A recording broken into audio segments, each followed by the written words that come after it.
90 రోజుల కోర్సు పూర్తి చేస్తే చాలు 100% ప్లేస్మెంట్ సపోర్ట్ తో సాఫ్ట్వేర్ జాబ్ మీ సొంతం. వెంటనే కోడ్ జ్ఞాన్ డెస్టినేషన్ ని సంప్రదించండి.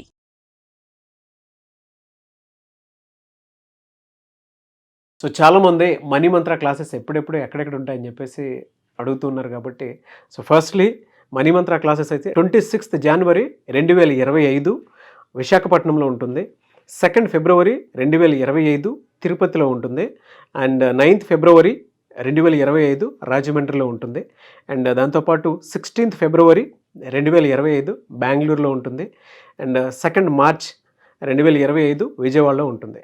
సో ఇప్పటి వరకు అనౌన్స్ చేసినటువంటి క్లాసెస్ ఎన్రోల్ చేసుకోవాలి అనుకున్నటువంటి వాళ్ళు వెంటనే స్క్రీన్ మీద కనిపిస్తున్న నెంబర్కి సంప్రదించండి. సో ప్రీవియస్ వీడియోలో సమశీతోష్ణ స్థితి గురించి మీరు మాట్లాడటం జరిగింది. అంటే ఒక మనిషి ఎవరు నిర్వీర్యం చేయకూడదు. ఎస్, ఎందుకు అని అంటే ఒక మనిషి ఏకాంతంగా ఉన్నప్పుడు తన్ను తాను లోపలికి ఆలోచించుకొని వెళ్ళేటప్పుడు ఒకలాంటి ఎనర్జీ వస్తుంది. మెడిటేషన్ స్టేట్లో ఉన్నప్పుడు ఒక మనిషి ఒరిజినల్ పొటెన్షియల్ అనేది అప్పుడే బయటికి తెలుస్తూ ఉంటుంది. ఏదన్నా చేయగలుగుతాము అనుకునేటువంటిది. అంటే మిగతా వాటి మీద మన ఆలోచనలు నిర్వీర్యం కావు అనమాట. పూర్తి పరిపూర్ణమైనటువంటి ఆలోచనతో ఒక మనిషికి వచ్చేసిన తర్వాత దానికి తగ్గట్టే మనం ఏది అనుకుంటే జరగడానికి అవకాశం ఉండేలాగా ఉంటుంది. ఏ కొద్ది ఏది డిస్టర్బ్ చేసినా సరే ఆ డిస్టర్బెన్స్ అయిపోయి అది ఫెయిల్ అయిపోవడం జరుగుతుంది. ఎస్, సక్సెస్ కాకపోవడానికి కారణాలు అవే. అవును. ఒకటి బాగుంటే ఇంకోటి బాగుండదు, ఇంకోటి బాగుంటే ఇంకోటి బాగుండదు. వాటన్నిటి మనం సరి చేసుకొని పరిపూర్ణంగా ఉన్నప్పుడే అన్నీ సాధ్యమవుతాయి. 657వ మనీ మంత్ర వీడియో. ఏ వీడియోలో ఏం చెప్తున్నారు? ఇక్కడ విచిత్రం ఏంటంటే డబ్బు ఎందుకు చిక్కట్లేదు. అంటే మనం డబ్బు మీద ఎన్నోసార్లు చెప్పుకున్నాం, ఎంత చెప్పుకున్నా తక్కువే కదా. ఎందుకంటే ప్రతి దగ్గర డబ్బే అవసరం కాబట్టి ఎప్పుడెప్పుడు మనకు ఐడియా వచ్చిన కొత్త కొత్త ఆలోచనలు అన్నీ కూడా మనం అందరికీ మనం తెలియజేయడం మన బాధ్యత కాబట్టి చెప్తున్నాం. డబ్బు ఎందుకు చెక్కడం లేదు, ఇది చాలా ఈజీ, చాలా సున్నితమైంది, దాంతోపాటు చాలా హార్డ్ కూడా. ఒకప్పుడు ఈ డబ్బు అంటే ఎందుకు చిక్కట్లేదు అనేది చాలా పరిశోధన చేసినప్పుడు ఎక్కడ దానికి మార్గం దొరకలేదు. ఈరోజు వద్దంటే డబ్బు వస్తుంది అందరికీ. వద్దంటే డబ్బు వస్తుంది. ఎలా వస్తుంది, ఎందుకు వస్తుంది అంటే ఒకసారి రావడం స్టార్ట్ అయింది. ఓకేనా, ఒకసారి రావడం స్టార్ట్ అయితే ఇక అది ఆగదు, దాన్ని కూడా ఆపలేడు. ఓకేనా, ఎవరితో సాధ్యం కాదు. ఇక అది వచ్చేంతవరకు మనం ఏం చేయాలి, ఎందుకు రావట్లేదు, దీని మీద మనం కొద్దిగా డిస్కషన్ చేద్దాం. ఓకేనా, ఫస్ట్ ఆఫ్ ఆల్ ఏంటంటే డబ్బు రాకపోవడానికి కారణం ఏంటంటే మన డబ్బు పరమైన ఆలోచనలు ఇప్పటివరకు చేయలేదు. ఫస్ట్ పాయింట్ మనం ఎక్కడ మిస్టేక్ చేస్తున్నాం మనం అంటే డబ్బు పరమైన ఆలోచనలు మనం ఎక్కడ చేయలేదు. ఎందుకంటే అందరూ ఏమనుకుంటున్నారంటే డబ్బు సంపాదించడం అంటే నేను ఏదో పని చేస్తున్నాను, నాకు ఎంతో కొంత వస్తుంది, దాంతో నా కుటుంబం నడుస్తుంది, అదే డబ్బు సంపాదించడం అని ఫీల్ అయిపోతున్నారు వాళ్ళందరూ. అది డబ్బు సంపాదించడం కాదు, అది వృత్తి. అది అంటే నీ జీవనాధారణం కోసం చేసే వృత్తి, అది లేదా ఒక పని ఏదన్నా కావచ్చు. ఇంతకుముందు మనకు రాజుల కాలంలో ఏంటంటే అక్కడ నీకు వృత్తి అనేది ఇచ్చేది కాదు. ఓకేనా, ఇప్పుడు ఒక కోట కట్టాలి, దానికి సంబంధించినటువంటి ఎంతమంది కళాకారులు ఉన్నారు అంటే దానికి సంబంధించినటువంటి ఫస్ట్ స్కల్ప్టర్, లేదంటే ఒక ఇంజనీరు, లేదా దానికి సంబంధించినటువంటి కళాకారులు, దానికి సంబంధించినటువంటి వడ్రంగి, దానికి సంబంధించినటువంటి కుమ్మరి, ఇట్లా ఎన్ని రకాల వృత్తులు వాళ్ళు ఉన్నారో వాళ్ళందరినీ తీసుకొచ్చి వర్క్ స్టార్ట్ చేయడం, అంతే, ఇంకేం లేదు. వాళ్ళకి ఏదో ఇవ్వడం లేదు, వాళ్ళ అవసరాలన్నీ రాజు వాళ్ళు పని చేసినందుకు సమకూర్చడం, అంతే. అంతే తప్ప వాడంటూ సొంతగా సంపాదించుకొని వాడు జల్సాలు ఆనందాన్ని అనుభవించడం అంటూ లేదు అప్పట్లో. కేవలం రాజు యొక్క పర్యవేక్షణలోనే ఒక పెద్ద కోట కట్టేసి, ఒక గ్రామం అంతా కోట కట్టేసి, దాంట్లోనే ఆ జనాలు ఉండేది, దాంట్లోనే పంటలు పండించుకునేది, వచ్చింది అందరు కలిసి తినేది, అందరికి పంచేది, లేదా అందరికి ఒక దగ్గర వంట చేసి పెట్టేది. ఒక సంవత్సరాల తరబడి వాళ్ళు ఆ కట్టడాలు కట్టేది. ఓకేనా, అప్పుడు డబ్బు మీద ఆలోచన లేదు, ఎందుకంటే అప్పుడు మొత్తం రాజు అధీనంలో ఉండేది. ఇప్పుడు ప్రజాస్వామ్యం వచ్చింది కదా. ఇప్పుడు ప్రజాస్వామ్యం ఎవరికి వాళ్ళు ఇండివిజువల్గా జీవించడం, స్వేచ్ఛగా జీవించడం అనేది వచ్చింది. ఇక్కడ ఏమైపోయింది, అప్పుడు వాడికి ఏ ఆలోచన లేదు, ఎందుకంటే కేవలం పని చేయాలి, చేసినందుకు దానికి సరిపడా అవన్నీ ఏర్పాట్లు జరుగుతున్నాయి కాబట్టి ఇంకా సృజనాత్మకంగా ఆలోచించడానికి కానీ కొత్తగా చేయడానికి ఏం లేదు. అప్పుడు మొత్తం ఆ రాజుగారికి ఏం కావాలన్నా అవన్నీ ఏర్పాట్లు చేయాలంతే. నాకు ఈ డిజైన్ కావాలన్నప్పుడు దానికి తగ్గట్టు ఆ కళాకారులు అవన్నీ తయారు చేసేవాళ్ళు, ఇంకా వేరే ఆలోచనలు ఏం లేవు. ఎప్పుడైతే మెల్లిమెల్లిగా పరిణామ క్రమంలో ఎన్నో మార్పులు జరిగినప్పుడు ఏమైపోయిందంటే అప్పుడు నీ అవసరం కోసం నువ్వు ఆలోచించడం అనేది జరిగింది. నీ అవసరం కోసం నువ్వు ఆలోచించడంలో అక్కడ ఆయన యొక్క హ్యాండ్ ఓవర్లు ఉండేది. ఇప్పుడు నీకు నువ్వే సంపాదించుకోవాలి కాబట్టి సంపాదించుకోవడం కోసం ఏదో ఒక వృత్తి చేయాలి. అప్పుడు డబ్బు లేదు కాబట్టి వస్తు మారకం అని ఉండేది మనకి. అంటే నేను తయారు చేసిన వస్తువు నీకు ఇస్తాను, నీ దగ్గర ఉన్న వస్తువు నాకు ఇవ్వడం. తర్వాత డబ్బు అనేది క్రియేట్ చేసుకున్నాం కాబట్టి అప్పటి నుంచి డబ్బు మీద ఆసక్తి పెరిగింది. ఎందుకంటే ఖచ్చితంగా నువ్వు ఇంత డబ్బు సంపాదించి నీ జీవనం అనేది కొనసాగించాలనుకున్నప్పుడు అప్పుడు ఏం చేసామంటే ఆ డబ్బు సంపాదించడానికి మనం ఏదో వృత్తిని అనుకోవడం, లేదంటే ఏదైనా పని చేయడం, ఇవన్నీ ఏర్పడ్డాయి. ఇప్పుడు మీరు దేనికోసం చేస్తున్నారు పని అంటే, నా కుటుంబాన్ని పోషణ కోసం నేను పని చేస్తున్నాను. ఇప్పుడు చెప్పండి, అక్కడి నుంచి ఇక్కడ దాకా చూస్తే డబ్బు విషయం ఎక్కడన్నా ఉందా? డబ్బు ప్రసక్తి ఎక్కడన్నా ఉందా? మరి డబ్బు కోసం ఎవరు పని చేయట్లేదే.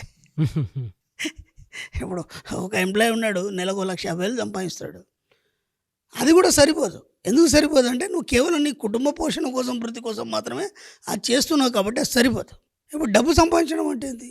కేవలం డబ్బు గురించి ఆలోచించాలి. ఇప్పుడు నీకు ఎంత ఖర్చు పెడుతున్నావో అంత రెట్టింపు మళ్ళీ నీ దగ్గర ఉండాలి. అప్పుడు కదా నువ్వు డబ్బు కోసం పనిచేస్తున్నట్టు. ఈ ఆలోచనలు సామాన్యంగా ఎవరికి రాలేదు ఇప్పటివరకు.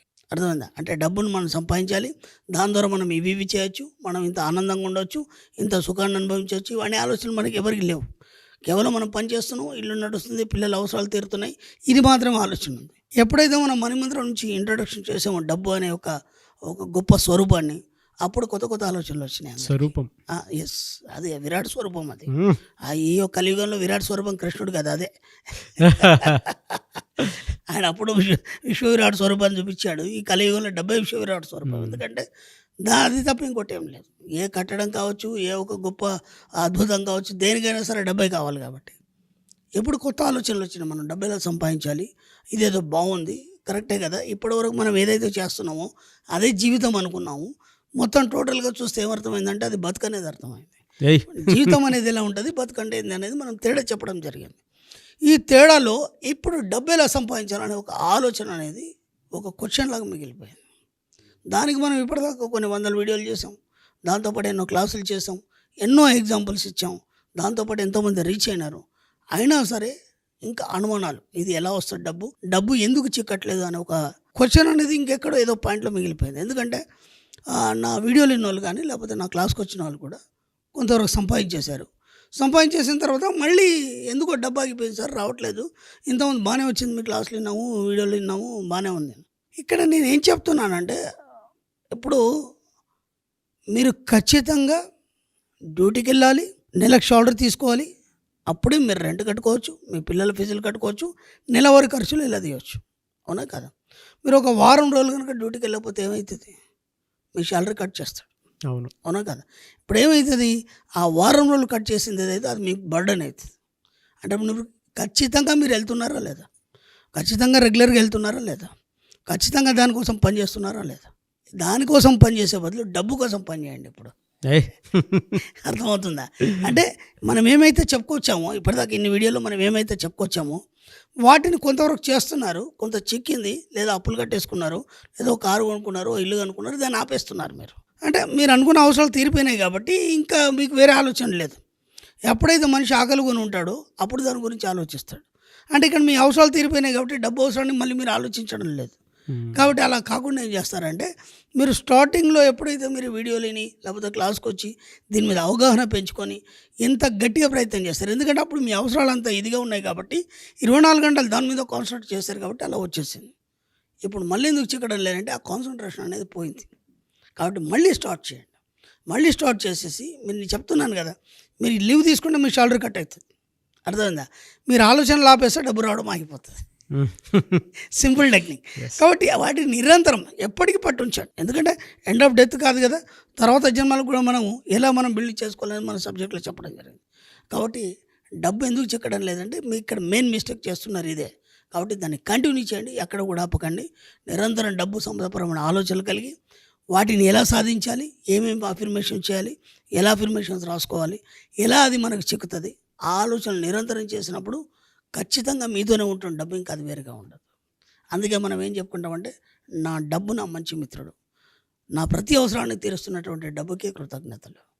అయిపోయింది, ఎటుపోతే ఇక డబ్బు ఎప్పుడు మీతోనే ఉంటుంది. శ్రీకృష్ణుడు భగవద్గీత మోక్షం గురించి బోధించేటప్పుడు ఎలా ఉందో అలాంటి వైబ్స్ ఉన్నాయి మాట్లాడేటప్పుడు. అంటే గుర్తొస్తున్నాయి అనమాట ఆ విధంగా. ఇది మణి భగవద్గీత అండి. మణి భగవద్గీత.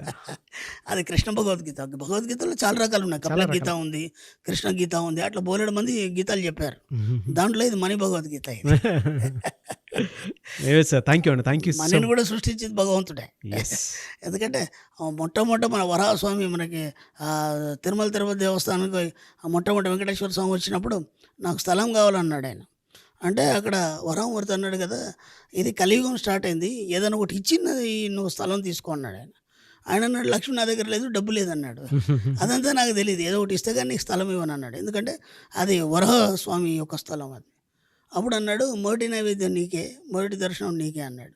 అప్పుడు ఆయనకు స్థలం ఇచ్చాడు అక్కడ. అంటే ఈ కలియుగ ఆరంభంలోనే స్వామి మనకి డబ్బు యొక్క వాల్యూ తెలియజేశాడు. కాబట్టి మనం ఎందుకు దాన్ని పట్టుకోవద్దు, ఖచ్చితంగా దాంతో ముడిపడి ఉంది కలియుగం అంతా. Great sir. Anyways thank you అండి, thank you so much doctor Shiyachari Anantakrishna Swamy గారు. Thank you. సుమన్ టీవీలో మీ పర్సనల్ అండ్ బిజినెస్ ప్రమోషన్స్ కోసం కింది నెంబర్కి కాంటాక్ట్ చేయండి.